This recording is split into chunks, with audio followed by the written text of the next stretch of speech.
mais est-ce que, sur la base de ce que je viens de vous dire, est-ce que ça a un sens d'essayer d'utiliser l'intelligence artificielle dans le cadre scolaire? Et on voit bien que les questionnements sont en train d'évoluer sur l'utilisation de l'IA à l'école. On est d'abord passé, je dirais, d'une conception où globalement on a plutôt conçu l'IA comme une problématique, c'est-à-dire que ChatGPT notamment, puisque c'est surtout de celui-là dont on parle, mais on verra qu'il y a d'autres outils qui peuvent être utilisés dans le cadre de l'IA, mais globalement, la question s'est focalisée dans un premier temps sur comment détecter les élèves qui trichent en utilisant ChatGPT. Est-ce que tricher ou chatter ChatGPT est-il une menace pour l'éducation? École, comment détecter un texte généré par ChatGPT? Donc on voit bien que, en gros, la focale était sur essentiellement comment on peut essayer de d'identifier les élèves qui utilisent ChatGPT en considérant que l'utilisation de l'IA constituait finalement de la triche dans ce sens-là. Et puis, globalement, on voit bien qu'il y a eu un glissement aussi et une ouverture du débat avec d'autres types de questionnements qui se sont ensuite ajoutés à ce premier questionnement. Quelle place pour ChatGPT à l'école? ChatGPT à l'école, et si c'était bien?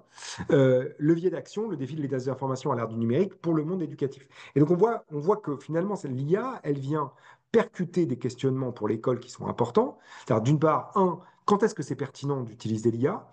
Qu'est-ce que ça permet de développer chez les élèves?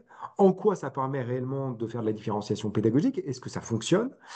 Est-ce que aussi, du fait de l'émergence de ces IA, il n'y a pas des enjeux à développer certaines compétences chez les élèves pour leur permettre d'appréhender un monde dans lequel l'IA est en train de s'imposer dans un très grand nombre de situations? Et je crois que là, il y a deux questions fondamentales qui se posent pour les systèmes éducatifs. Un premier qui est qu'est-ce qu'on développe chez les élèves, quelles compétences on développe chez les élèves qui sont non substituables par l'intelligence artificielle. Je crois que c'est un questionnement extrêmement important.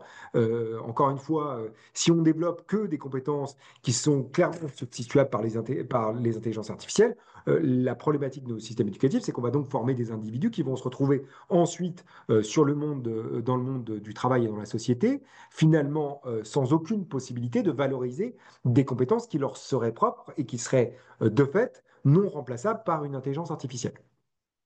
Et en premier lieu, on pense évidemment aux compétences psychosociales. C'est-à-dire que les IA peuvent faire beaucoup de choses, mais il y a une chose qu'elles font assez mal, c'est de finalement d'être en mesure de remplacer chez l'humain ses compétences psychosociales, sa capacité à interagir avec les autres, sa capacité à communiquer, sa capacité à créer du lien social, à être altruiste, à être empathique. Ça, c'est fondamentalement des compétences qui font de nous des humains. Et donc, c'est peut-être là que l'école, effectivement, doit effectivement réfléchir à ses programmes, réfléchir à ce qu'elle doit développer chez les élèves, parce que c'est probablement là le véritable enjeu qui va se poser d'ici 10 à 15 ans, quand les élèves qui étaient en maternelle vont rentrer dans le supérieur, puis ensuite dans la vie active. Et puis, l'autre question qui se pose, c'est du fait de l'émergence de ces IA, notamment sur les systèmes informationnels, c'est la façon dont l'humain va prendre des informations dans le monde numérique en particulier, qu'est-ce qu'il faut avoir et de quoi il faut être doté pour exercer du sens critique par rapport à ces intelligences artificielles. Donc, je vais essayer de faire globalement, d'essayer de répondre à ces deux questions de façon assez rapide. La première chose, c'est que ça, c'est des travaux notamment qui ont été menés par Pierre-Yves Oudéier. Je ne sais pas s'il vous a présenté, il est venu présenter dans ce cadre-là, mais ce qu'il a montré globalement, c'est que on peut utiliser ChatGPT avec des prompts adaptés pour poser des questions finalement métacognitives qui permettent aux élèves, dans le cadre d'une résolution de problème, de prendre des meilleures décisions par rapport à cette résolution de problème. C'est-à-dire que quand on sait poser des bonnes questions à ChatGPT, et ça relève d'une connaissance métacognitive, c'est comment je pose des questions, comment je me pose des questions, finalement, ça me permet de mieux comprendre le problème et de mieux résoudre ce problème. Ça, c'était une première étude qu'il avait mis en évidence. Et la deuxième étude, c'est pour ça que j'ai passé un peu de temps sur l'importance de la métacognition pour comprendre la variabilité observée chez les élèves, c'est qu'en fait, on a maintenant des agents virtuels qu'on peut programmer à l'aide de l'intelligence artificielle qui permet finalement de développer par un questionnement des élèves, leurs compétences métacognitives, et donc de venir étayer des compétences et des processus qui sont importants pour les apprentissages.